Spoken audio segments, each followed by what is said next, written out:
Today we find that most of the atheists, they are atheists because they think that science and technology has advanced and they feel that everything has come by nature. So we have to talk to them on the subject which they think they are knowledgeable about.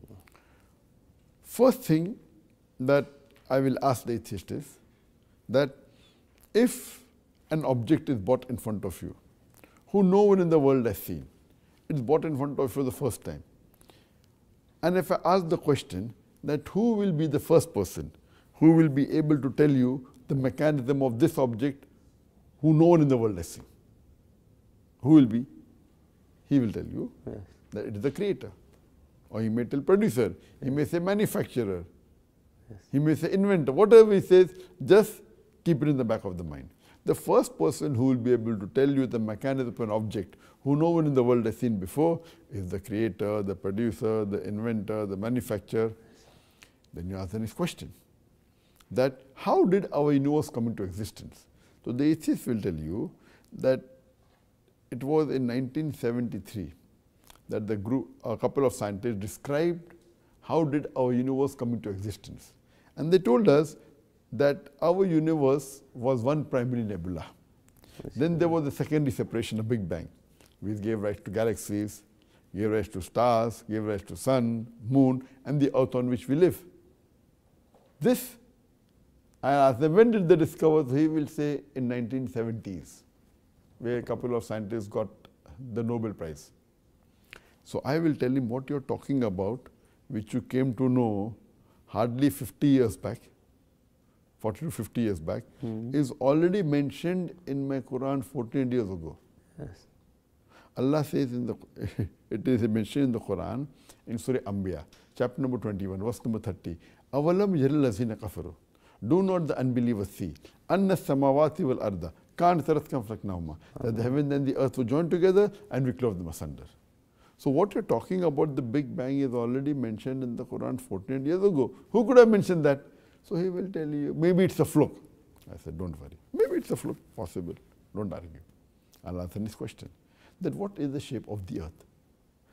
So the atheist will tell me that previously people thought that the earth was flat and they were afraid to venture too far lest they would fall over. The first person who discovered that the earth was spherical was Sir Bernard Palissy in 1577 when he sailed around the earth. So I will tell him, oh, you came to know the earth is spherical in 1577? He said, yes, hardly about 450 years back.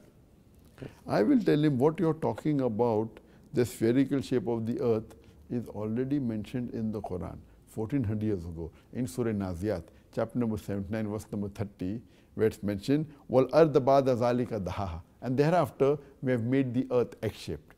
Daha is an Arabic word. One of its meaning is an expanse.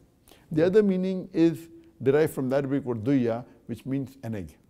And we know today that the world is not completely round like a ball, it is flattened from the pole. Yes. It is geospherical in shape. And dahaha doesn't mean a normal egg, it specifically refers to an egg of an ostrich. It also means a place where the ostrich lays the egg. And if you look at the shape of the egg of an ostrich, it is geospherical in shape.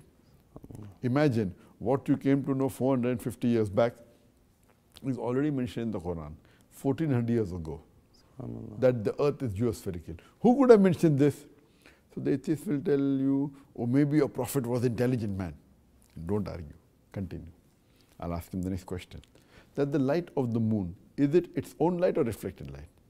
Atheist will tell you that previously we thought that the light of the moon is its own light. Recently we came to know that the light of the moon is not its own light, but it is a reflected light. Yes. I will tell him, Quran mentions 14 years ago. Wow. In Surah Furqan, chapter number 25, verse number 61, that blessed is he who has placed the constellation in the sky and placed therein sun having light of its own and moon having borrowed light. The Arabic word for sun in the Quran is shams, and it's always described as siraj, wahaj or diya, meaning a torch, a blazing lamp or a shining glory.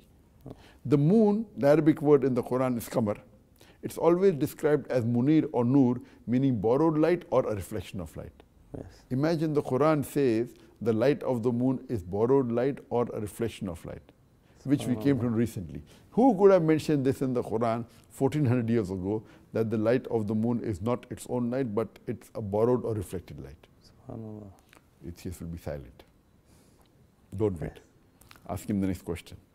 When I was in school, I passed my school in 1982, and I learned that the sun was stationary. Though it revolved, it did not rotate about its own axis. The atheists will say, if that's what mentioned in the Quran, I say, no, this I learned in my school. But in the Quran, it says in Surah Anbiya, chapter number 21, verse number 33, it says, هُوَ الَّذِي خَلَقَ اللَّيْلَ وَالنَّهَارَ. It's Allah who has created the night and the day. وَالشَّمْسَ وَالْقَمَرَ. Sun and the moon. كُلٌّ فِي فَلَكٍ يَسْبَحُونَ. Each one traveling in orbit with its own motion. The Quran says the sun and the moon, besides revolving, they also rotate about its own axis. The Arabic word yasbahun describes the motion of a moving body. If I say a man is doing yasbun on the floor, it will not mean he's rolling, it will mean he's walking or running. Yeah. If I use it for a person in the water, it will not mean he's floating, it will mean he's swimming. Right. Similarly, when the Quran says for a celestial body in the heaven, in the sky, it doesn't mean it is flying, it means it is rotating about its own axis. SubhanAllah.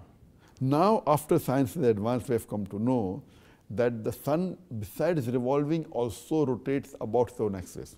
And if we have an equipment of the sun, if we have equipment, we can have the image of the sun on a tabletop. And we find that there are black spots in the sun. And it takes about 25 days for these black spots to complete one rotation, indicating that the sun takes about 25 days to complete one rotation.